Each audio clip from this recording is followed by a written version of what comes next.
2024 Li Auto L6 programming is here. No need to remove the C or disconnect power. We will use Li Auto and Nio, 2-component wire bundle, and our K518 Pro. Let's do it now. Disassemble the main driver's flap.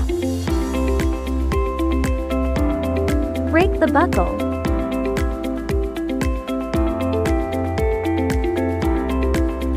The baffle has been removed. Find the BCM box.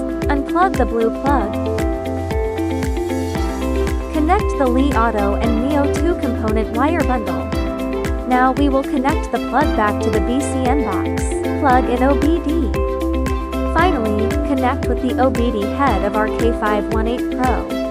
Now we start to do the all key lost. Select Demo and Remote. Li Auto.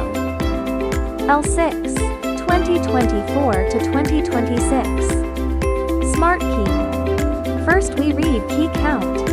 Wi-Fi is connect. Select OK. Key count is 0.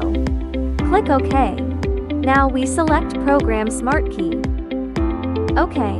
This function can program up to 2 keys. Click OK to continue. Now, we will delete all Smart Key and reprogram key. OK. Delete Succeed. Now we put the key to be programmed in the induction area. And click OK. No need to continue program next one. Click Cancel. Programming complete. Key program successful. Let's test if the key works. Hit the brakes. Started successful. Let's get out of the car and test the remote control. Unlock. Lock the car. Remote control is normal. Let's try the remote control lift window function again. Long press the unlock button. Press the lock button. Lift window function is normal. We do the all key loss for this car successfully. The new key all functions are normal. See you next time.